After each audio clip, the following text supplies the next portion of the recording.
सहाबा हुजूर के पास बार बार क्यों आ जाते थे? खाना नहीं है तो हुजूर के पास, पानी नहीं है तो हुजूर के पास, बीमारी है तो हुजूर के पास। इसलिए कि उन्हीं सहाबा का अकीदा बरेली के इमाम ने लिया है, जिनका कहना था शाफियो नाफी हो तुम, वाफियो काफी हो तुम, दर्द को कर दो दवा, तुम पे करोड़ों दुरूद, आंख अता कीजिए उसमें जिया दीजिए, जलवा करीब आ गया तुम पे करोड़ों दुरूद। वो मांगने के लिए आते थे मेरे आका सल्लल्लाहु अलैहि वसल्लम की बारगाह में, और जिन्होंने कहा रसूलुल्लाह से मांगना हराम है, माज़अल्लाह रब्बिल आलमीन, उनको अल्लाह ताला ने ऐसों का मोहताज बनाया, दर दर की ठोकरें खाते हुए आज भी जलील व खार है।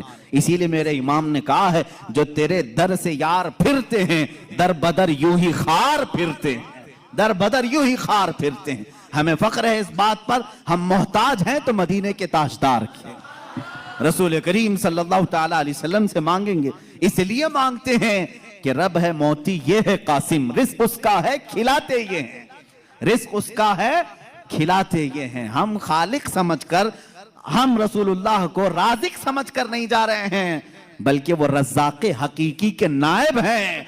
इसीलिए आला हज़रत फाज़िल बरेलवी ने फरमाया है कि रब है मोती ये है कासिम, रिस्क उसका है खिलाते ये हैं। बखुदा खुदा का यही है दर, नहीं और कोई मफर मखर, जो वहां से हो यहीं आके हो, जो यहां नहीं तो वहां नहीं। यह आला हज़रत ने फरमाया। बहरहाल रसूल करीम सल्लल्लाहु ताला अलैहि वसल्लम के पास अब सहाबा आए पानी की शिकायत लेकर के, पानी यहां पर भी नहीं है। हुजूर पाक सल्लल्लाहु अलैहि वसल्लम ने फरमाया कुआं भी करीब नहीं, तालाब भी करीब नहीं, पत्थर भी करीब नहीं।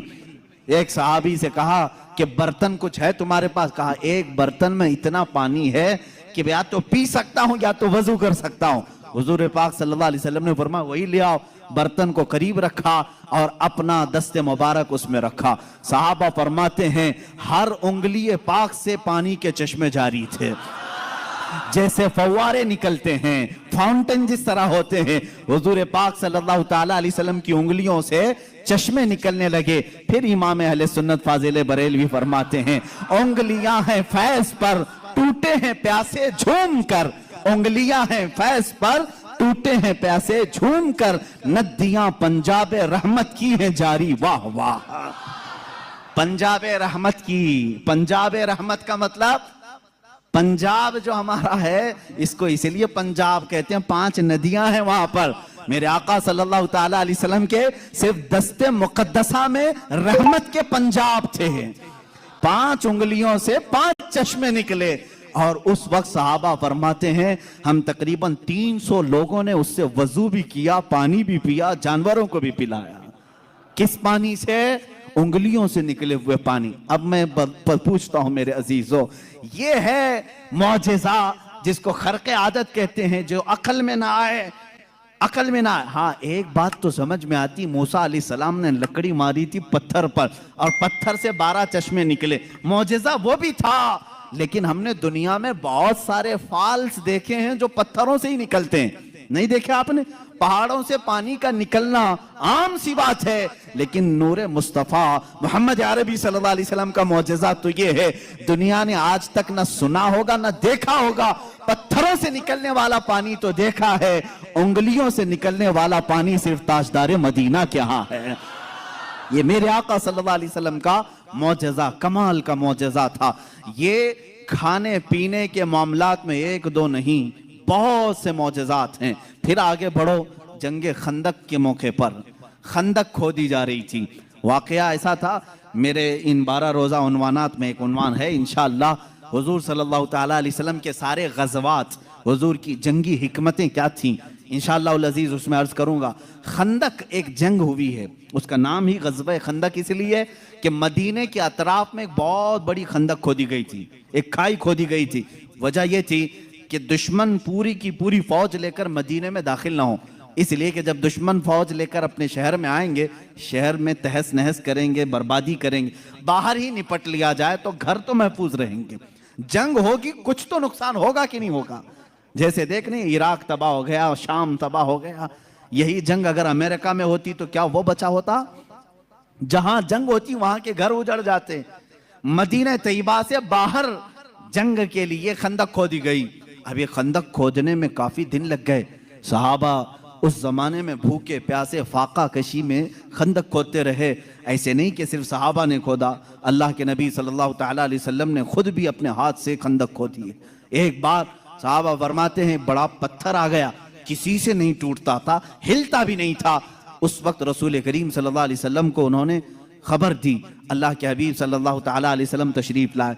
मेरे अजीजों, मेरे आका का एक मौजज़ा ये भी था, जितने सहाबा थे उनके पास जितनी ताकत थी, सबसे ज्यादा ताकत मेरे मुस्तफ़ा के पास भी थी।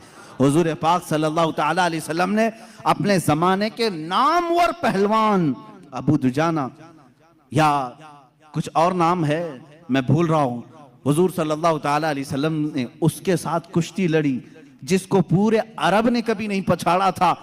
3 मरतबा हुजूर पाक ने उसको पीठ लगा दिया था।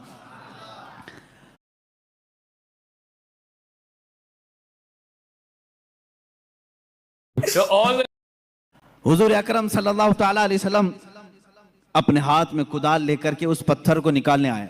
एक उस पर मारी जरब, चिंगारी उछली और रोशनी आई। अल्लाह के हबीब सल्लल्लाहु अलैहि वसल्लम ने फरमाया अल्हम्दुलिल्लाह। दूसरी मारी, फिर कहा अल्हम्दुलिल्लाह। तीसरी मर्तबा वो पत्थर टूटकर टुकड़े हो गया, निकल गया। सहाबा ने पूछा कि हुजूर, हर आपने पत्थर पर जब भी कुदाल मारी चिंगारी निकली, आपने जुबान से कुछ कहा? कहा जब पहली मर्तबा मैंने कुदाल मारी, मैंने देखा ईरान फतह हो चुका है। कुदाल यहाँ मदीने में मारी जा रही है और खबर ईरान के फतह होने की दी जा रही। दूसरी कुदाल मारी, हुजूर पाक सल्लल्लाहु ताला अलैहि वसल्लम ने फरमाया यमन फतह हो चुका है। बाज़ रिवायात में अलग अलग मुल्कों के नाम मुझे मिले। बहरैन के महल्लात को फतह होते हुए मैंने देखा।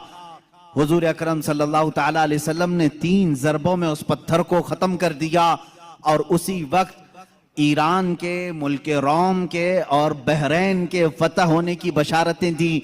यहाँ तक एक हदीस में है कुस्तुनतुनिया, इस्तांबुल के फतह होने की खबर दी, जो हुजूर पाक सल्लल्लाहु ताला अलैहि वसल्लम के विसाल के 800 साल के बाद फतह हुआ और अल्हम्दुलिल्लाह इस्लाम के ज़ेरे नगी आया। जहां जहां की खबरें हुजूर ने दी थी, सब मुल्क फतह हुए, आज भी वो दायरा इस्लाम में है।